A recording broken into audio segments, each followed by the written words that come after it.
know you hate to see it. I'm Jeff. Shit, hold on. Nope. Fuck, you put the cap on tight. I'm Adam. Son of a bitch! I'm Nick. This is going to be our new thing every time. So not good. It's growing. It's so on me. good. It's so good. What do you mean growing? You liked it from the get-go. Oh fuck, I forgot I put more rum in that. No! Do it. Now it's So the hell are we doing? Nick, It's a hurricane towel. Now it's just a hurricane. You bitch. It's the same color as your shorts. Shut up. Which are also the same color as his balls. Blue. Hi. If you guys are wondering, it's the color blue. That does not look stirred. It's not stirring at all. Oh, good, a knife. Always the Republican. Yeah. Listen to our Patreon episode to really learn about our political views. I'm gonna back away in case Jeff wants to cut this. I saw it was a joke that was like, not all Republicans are racist, but all racists are Republicans. He told a joke about how that joke was made by the gay guy who co-hosts with Anderson Cooper the Ball Drop. Oh, okay. Andy Cohen? Yes. Okay. Andy Cohen. I don't like the color of my drink so now. we talked about Nick. I've definitely wiped that towel with my child. Yeah, I was gonna say. Nick and I talked about him being gone for his honeymoon, and I watched his house with my girlfriend during the time that they were gone for the 2 weeks through Christmas and New Year's. But we're going to talk about the Don't first shine your weekend. black lights out The your first ceiling above your day. Like, it was still, like, we had just gotten back. That's yeah. what I mean. Like, so we're going to talk about the moment they got back and what we did, because you guys got back on a Saturday. Yeah. Sunday was football, so Yeah. we were there pretty late Saturday, and then we were there again Sunday for football, because Nick and I live 5 minutes from each other, so football, big in both of our lives. Bigger for me, because I played in Nick's garbage and never I'm just played. a depressed Bears fan. Yeah. I am not, luckily. Well, I mean, I'm sad now, because I'm a Rams fan, but... So, Nick and I... So, they got back, and we kind of just hung out, and, like, they kind of, like, the normal type thing. You guys got back probably, like, late afternoon, early Yeah, evening. probably only like 5 or 6. Yeah. So, we were still there, and, like, we were packed up and ready to go, but, like, they got back, they weren't super tired. We were excited to see people we knew. Yeah. Like, So, we hung around, and we hung out, talked about their honeymoon, and then we got into, like, we should put something on and watch it. So, what did we do? We watched the new Diddy documentary, the Sean Combs documentary. What the fuck is the name of it? Someone look it up. I got you. So we watched the Diddy documentary that 50 Cent put together by, what was it? What a sentence.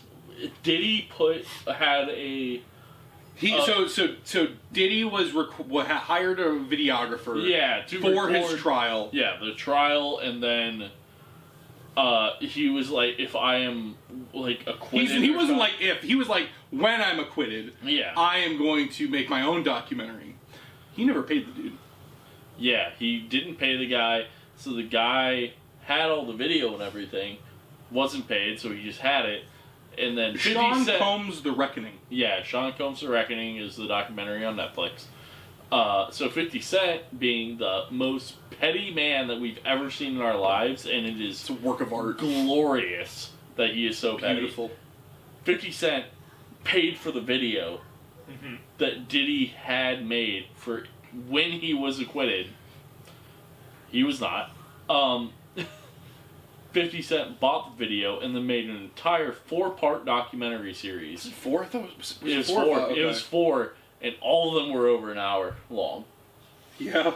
And it was, as Nick and I have talked about it, and I mean, his wife, my girlfriend, have talked about, we might as well have signed up for a full college course. It was intense. Like, every time we got done with one of the hour-plus long episodes, it was like you had to. We had to like review the thesis of the episode. You had to stop and be like, all right, he did this, this, and this. This is why he did this. Why he was brought up this way. Blah blah blah. And also, I mean, to not make you have to watch the entire episode of this as we are. You should though. My entire thing is of watching the entire thing. My final thoughts are 100% Diddy had Tupac killed. Tupac was because of Diddy. That was so. Episode 2 is all about is just how fucking Diddy paid to have Tupac killed, and how he unintentionally got Biggie killed. Yeah. Yeah, because he made Biggie go to the West Coast. Adam, do you know anything about the West Coast East Coast beef of 1990s rap? No. Would you like to? I don't think I have a choice. You don't. Yeah, you don't, but you should also just watch the documentary. But yeah, it was East Coast, West Coast. Diddy was East Coast, and Suge Knight. Suge Knight was West Coast. So Suge Knight, Dre, but also, Snoop. you're looking at it from the outside, Suge Knight won everything. I'd like to point out... Suge Knight had Dr. Dre, Snoop Dogg, Eminem, like, all of them. I don't listen to rap. Tupac. I know every single person they mentioned on the West Coast side. I don't think I knew a single person outside of Biggie on the East Coast. I didn't know any of those people. Yeah. But those people also, I think, left Diddy and then, like, sheltered themselves until this came out. And then they were like, these are the people we were. So unless you listen to hip-hop and rap in the 90s, you probably wouldn't know these people. Like, but nowadays, they're like, alright, we're coming out. Let's do it. It was fucking a 4-part series of just everything about Sean Combs and how he got started and how he was groomed into being a CEO of one of these companies. Did you know that Sprite rode the wave of West Coast, East Coast hip hop to become the beverage of choice for I do know hip hop? Yeah, I not like the details, but I do know it was very. They rode the coattails of Sprite was a very black culture, hip hop forward drink. I mean, even to today, like, not to be, like, in any way, it's still... I mean, you have LeBron. Like, I was gonna say, it still kind of seems that way. It's LeBron or, like, a hip-hop artist of some type. Yeah, they always go for, like, some kind of black culture or something. Which is crazy, because I think, what are the top 3 soda brands? Coke? I think it's Dr. No, it's not Pepsi. Pepsi's like 4. Oh, are you going, like, in order? Yeah, I think it's Coke, Dr. Pepper, and Sprite. And Pepsi's 4. Sprite is Coke. Yes, that's my point. Is that Sprite is, like, Coke owns the 1 and 3 spot. Mm-hmm. Yeah, so in, like, part 1, they go into, like, Sean Combs, like, being introduced to... Oh, fuck, what is his name? Oh, I can't remember his name. The owner... Goddamn, I should have done more research on this, apparently. Well, I mean, we made this decision like 2 minutes ago. Yeah, literally, Adam said, I'm going to go pee, figure it out, and then went and pissed in record time. But, basically, the first episode was talking about Sean Combs' upbringing. His father was a gangster. Pretty much, I think he was pretty much a gangster, right? Sean Combs? Yeah, his father was a gangster, so he, like, idolized the gangster. Uptown Records. I can't remember who that guy was. It was Uptown Records. But Sean Combs basically idolized his father in the gangster culture, so he tried to insert that into his business. Whereas someone like Suge Knight was like, hey, that's a horrible business model. It was Andre. I was going to say Andre. Was it Andre? Okay. Andre Harrell. Okay. But, so Diddy at some point, I believe it was in the 90s, Diddy... Yeah. Early 90s, I think? Yeah. Diddy set up, like, this... Basically, like, a concert festival thing in, like, a community center in... At a college, maybe? I think it was maybe at a college. If we're going to do this, we should probably figure out exactly where it was.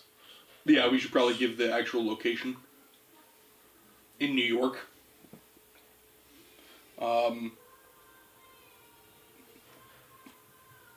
Dead air will be easier for Jeff to edit.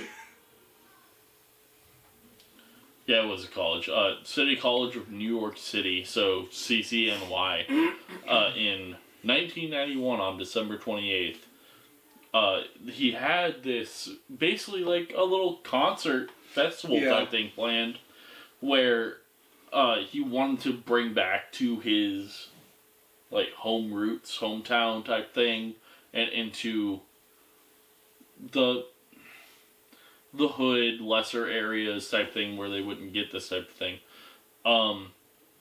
The gym had a capacity of 2,730 people, but approximately over 5,000 people attempted to enter. And 9 people were crushed to death, while 29 others were injured. And in this documentary, they talked about it, I believe in the first and second episode. Yeah. They talked about it, but like, he somehow swept it so well under the rug when he talked to the media about it, that like... He basically pulled the whole, this should never happen again. This was a horrible tragedy. This should never happen again. I was going to say, at this time of his life, might have been like a real statement from him of like, I didn't want this to happen. This shouldn't have happened. I wanted to bring the culture back. He lobbied for improved concert and venue laws and codes. So like he put together like a pretty, but like the press conference with him was like, this should have never happened, like type of a thing. But it was also like he did it in the hood in a college center where like only a certain amount of people were allowed. But like he also kind of worded it in a way of like, we were trying to make the best revenue we could. Yeah, it's not like they limited ticket sales. Yeah, so it was like everyone could buy, but like it was kind of a first come first serve if you had a ticket. Mm-hmm. Like wild. And then it goes into immediately after that, him and Andre having like arguments, and then him building, what is it like? What is his company? Was it not Uptown? No, Uptown was his. It was. Like, I thought he took over Uptown. No, it was like Big Bad or something.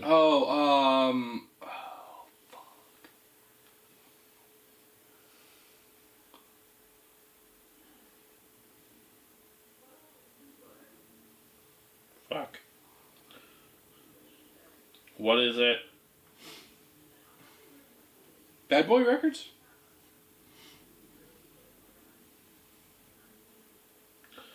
Oh my god. Diddy Music Company. Bad Boy Records, okay. Yeah, it was this.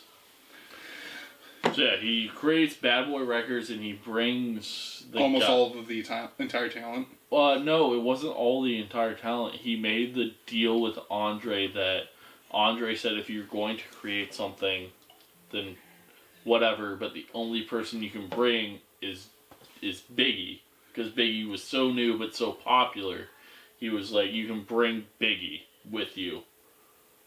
And he brought Biggie, and then Biggie was, honestly, from the entirety of looking at them, Biggie was the only thing. Yeah. Biggie was his entire Because I don't thing. think I knew any of the other... I was going to say, I didn't know, like, yet again, going, like, Suga had Dr. Dre, Snoop Dogg, Eminem, like, Tupac, like, he had basically Dre, anyone Jay-Z. else, yeah, I was going to say, anyone else you've ever fucking heard of. I actually don't know if he had Jay-Z. I think Jay-Z was Dre. When Dre made his own company. Anyway, that's besides the point. Well, Eminem also would have been under Dre. Yeah. But it was like, he had everything else, and he's like, you can take Biggie. And then he, like, abused the ever-living shit out of Biggie. Not like abuse, but like he just used him for everything. Yeah, he was the reason that his company got put on billboards. Like, Biggie's albums were the reason that he was in, like, the top 5 of hip-hop and everything. Was it that episode where they basically go, yeah, the problem with Combs is that, like, he can recognize talent, but he sucks. He's horrible at rap. Well, yeah, because Diddy would put himself into every song and music video, and then Tupac died before Biggie, right? Yeah. Yeah. So Tupac had that first initial shooting where he was injured but he didn't die, and it was while he was going in to see Biggie in Diddy's studio. And then that was just like swept under the rug of like, oh, what the fuck happened? And it wasn't like a hit. Mm-hmm. And then Tupac dies after a UFC event, or where maybe a boxing. I don't think UFC was. So Suga and Diddy are not the reason, but like a big proponent of Crips versus Bloods. I don't know what that means either. Those are two huge gangs. Yeah, inner city gangs. Yeah, and Diddy, within the documentary that 50 Cent put together, it sounds very much like he paid one of those gangs to shoot and kill Tupac this time and do it well, and then also scrub everything clean of, if it's got, I was not a part of this. Uh-huh. But, like, they left a UFC event and someone swung on, like, I think, like, Tupac's cousin or something. You have to watch the documentary on Netflix. It does it way better than we're about to do, but we're going to give you a summary. Someone swung on Tupac, and then they were already paid to kill Tupac, and someone went, like, one of the heads of... This was in Vegas, by the way. The Crips, I believe. Someone who was the head of one of those two gangs was, like, talks in the documentary about, like, yes, we, like, did it, blah, blah, blah, blah, blah. Like, we, like, they, like, detailed the entire events up to shooting up the car that Tupac was in and unloading multiple weapons into the car, into where Tupac was shooting, or sitting. And then they do that, and then, like, an FBI agent comes back, like, months later while they're, like, being held. And they're like, no. That didn't, like, quite happen that way. Blah. So it's, like, conflicting evidence, but there's no, like, legitimate evidence against anyone, so it's kind of like, that dude is in prison for, I believe, life. Yeah. But for something completely different, but, like, he never fully was, like, he said a very detailed orientation of how Tupac died, but then also recanted it, and is like, nah. But he also, by the way. He also, in, like, his full-blown one, talks about Diddy and, like, Diddy's, like, like, not his manager, but, like, the guy he hires as manager, and, like, says that he met the manager, like, blah, blah, blah, this needs to happen to Tupac, and, like, so they go and do it, and then after that whole situation, and he's in prison, he's like, that never happened. And it's like, seems like a weird thing for someone who is in prison to want to be like, that never happened. Yeah. It's like, you know, fun fact, when you go through court, it happened. Like, like you are, unless you can provide evidence that shows that you did not do it, you fucking did it. Yeah. Like, you're already in here because you admitted to it. So that happens. And then there's this weird thing with Diddy, and now all he really has is Biggie. I say he never had Tupac, but Tupac and Biggie were really good friends. Allegedly. And then, so, Tupac... No, I don't think it was an allegedly thing. I think him and Biggie... Was it ever implied that he intentionally got Biggie killed? Who? Diddy. I don't think that... it's weirdly implied about a lot of things with Biggie. Fair. But, no, Tupac really liked Biggie, and they were very good friends. Biggie was supposed to go do, like, a European tour, and he was supposed to go to London. Because, like, that was supposed to be the big breakout for rap in Europe. After Tupac died, there was a big beef between Diddy and Suga. And fucking Diddy sent Biggie back to L.A., which is Suga's whole fucking place, which means that now if the Crips did something, the Bloods will do something type of a thing, which wasn't really exactly how they explained it in the, like, documentary, but basically Biggie went, Diddy went, and Diddy said he was, like, wasn't Diddy in the car with Biggie? He was supposed to be. He was supposed to be in the car with Biggie. Biggie never wanted to go to LA. He wanted to go into Europe. He was supposed to go to, like, Paris, I think? He was supposed to go to England and then, like, tour through Europe. He wanted to go do that. But, like, Diddy said something about him, like, he needs to go back to the West Coast now that Tupac's gone or something and take over type of a thing. And fucking he went over there and then got shot and killed outside of a hotel room. Or not a hotel room, but he got into a car outside of the hotel, shot and killed. And some people say that, like, you have to watch the documentary, because there's some very convicting fucking audio about a lot of phone calls of Diddy to people, which makes it seem a lot like Diddy had a lot of people killed. I think episode 3... We're not even talking about the people that Diddy paid to fuck his girlfriend. I was gonna say, his girlfriend episode 3 is just introducing the women that Diddy, like, becomes a predator towards. I don't even want to say a predator, because I have my own opinions on the alleged, like, assaults and, like, sex parties that Diddy, like, set up. I'm not saying he didn't do them. I'm saying that, like, I'm holding the standard stance of rich people do weird shit. Oh, yeah. Rich people do a lot of weird fucking shit, and it's not always illegal, but it's weird and immoral, but that's not against the law. So, true. That's my stance on a lot of it, because, like, this third episode is, like, just introducing all of these women, all of these, like, these acts that he was trying to promote, and, like, his own career he was trying to launch. The big thing about Diddy is that video of him beating Cassie outside of the elevators. And that's a big thing in this documentary. Is like they show it at least 4 times. They show him hitting her and everything. Beating the shit out of her. I was gonna say, the sad thing is Diddy went to trial. Diddy's not conviction. Fucking his trial was his charges. Yeah, his charge. None of his charges were ever for domestic abuse or assault. So, that's not a federal, because this was a federally charged case. That's not a federal crime. Mm-hmm. So you can't charge someone with those. They were trying to charge him with were like Tupac's murder, Biggie's murder, all these things he did wrong in his company, like, and everything, and all the women that came forward with, like, their careers being about him sexually assaulting them type of a thing. But he can't be charged for the fact that there is literal video, full video. It's not like parts. It's literally him beating the shit out of her in front of an elevator. And he's not charged for it because that's not one of the charges that they have for him in court. Here, I got the quick rundown summary on that.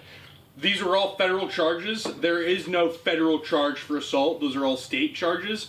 In order to be charged for something on a state level, you need to have someone accusing of those crimes. And Cassie never accused or pressed charges for Diddy for these crimes. Cassie is also the one that is the woman in all of those statements of people being like the sex hotel party things, where it's like they have in the documentary the first woman. No, it's not. No, the gigolo, is that what? Oh yeah, they have the guy who was there. The male escort. Yeah, they have the male prostitute in the documentary who talks about having to fuck Cassie in different ways involving the baby collecting oil. His semen. Yeah, and like he had to.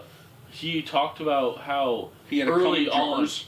Early on he had to come in jars for Diddy to feed it to her when they weren't together, because he worked in New York City, but Diddy traveled the country, and then they're on Biggie's death date. He flew him out every year to wherever he and Cassie was, for him to fuck Cassie. Weird. Yeah, but that's not a federal charge. Like they paid for him, federally, like prostitution is not a federal charge. Like they can't do that. Yeah. Like unless it's interstate, which I guess it could have been. It is, but like I don't think that was ever a charge pressed against him. Because yet again, Cassie never came. She never. Because he never fucked the. She never came forward with anything. Came forward with any charges. Which Diddy technically pays the guy, but like, she doesn't say anything about it. He doesn't get charged for it. It's that weird federal state charge thing, where like the feds can only have certain room to press charges, whereas all of the stuff that's like on tape would be state charges, but would require Cassie or another person to press those charges, where they never did. So Nick and I highly recommend you watch this documentary, because it is just wild all the way through. And yet again, as Nick, explain your favorite part of the documentary, which is after every episode that happens. Oh, dude. So and it is true if you've ever seen anything on TikTok or the Instagram reels about 50 Cent as being the most petty human being that's ever existed. Remember that 50 Cent hates Sean Combs. Hates him. I don't know why. I don't know. I'm sure it's some weird rap beef, but after every episode, and honestly, after some, like, any time there's a huge claim, like, oh, Diddy killed Tupac, there's a blurb that pops up on the screen that goes, the producers of the episode have reached out to Sean Combs for comment. Sean Combs has not replied to any of these attempts.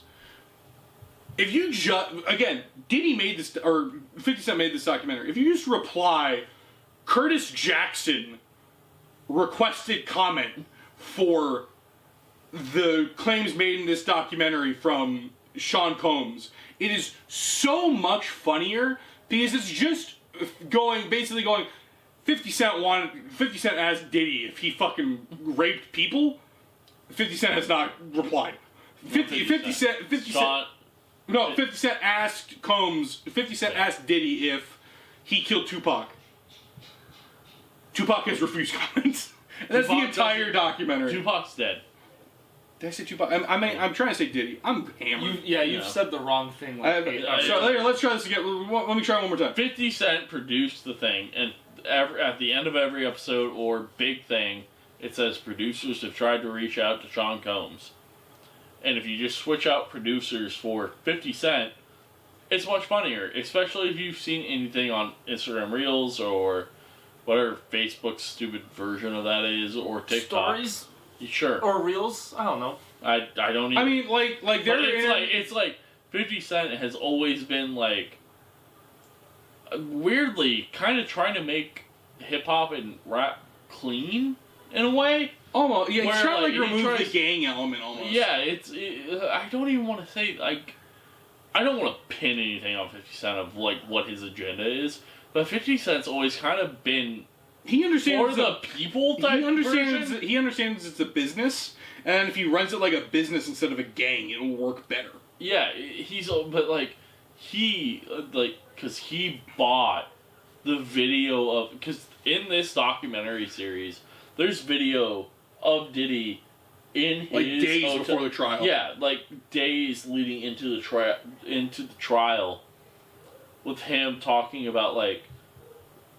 honestly, you should basically slandering Cassie. Well, that, and, like, also, just, you have to watch it to really understand, but, like, him slandering everything, and, like, he yells at, like, his lawyers about, like, you're just not doing good enough type of a thing, of, like, people are saying this, you need to get on social media and be saying this instead, like, blah, blah, blah, and, like, that type of shit, and it's, like,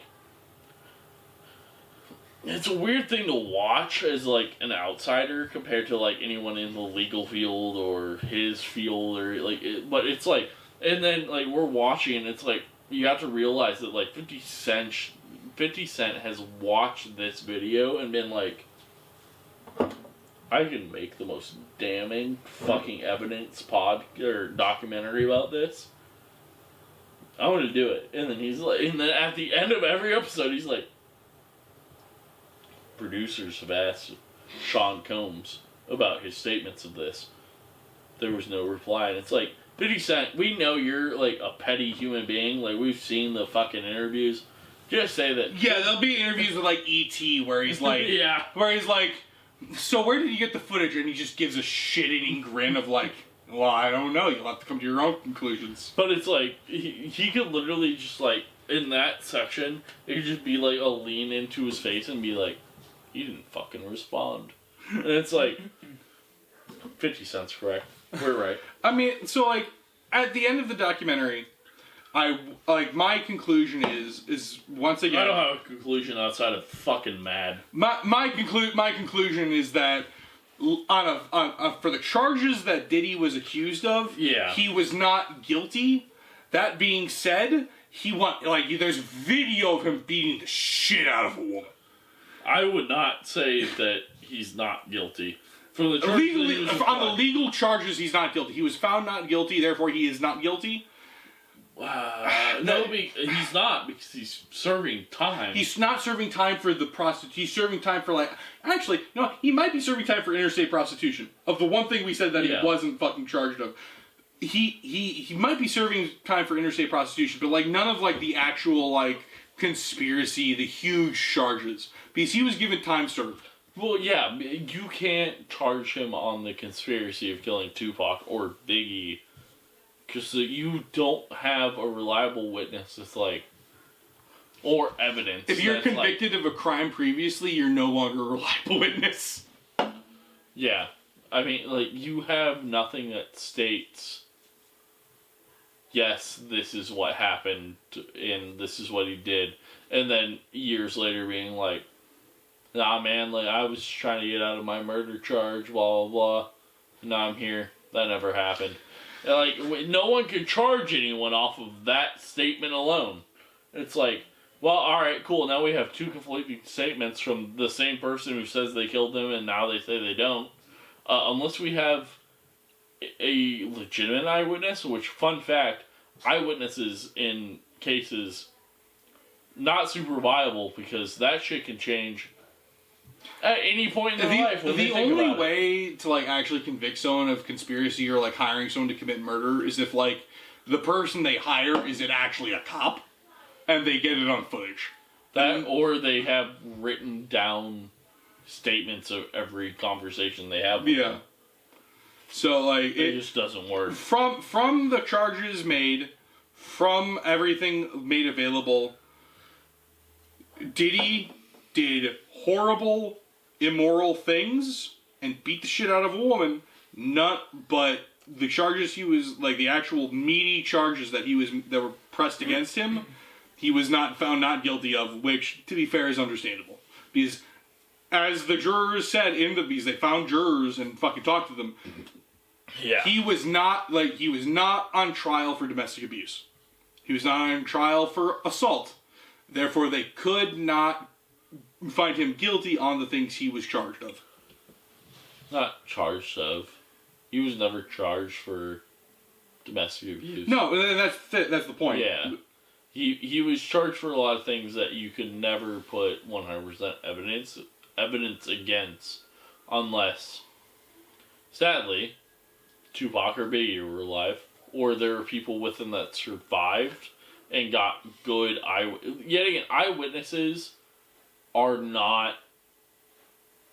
There's substantial evidence in cases, because substantial evidence is any evidence you find that could leads to someone, but doesn't give you a 100%. Circumstantial is, I think, what you're looking for. Yeah. Oh yeah. Circumstantial is what. Yeah. Circumstantial evidence is. It's they didn't do it, but it kind of places them in the area of the crime, but it's not. It doesn't give you a 100% defining factor of this person was here during this. They did this. It's beyond a reasonable doubt. Yeah, it's always beyond a reasonable doubt. Sadly, eyewitnesses are always beyond.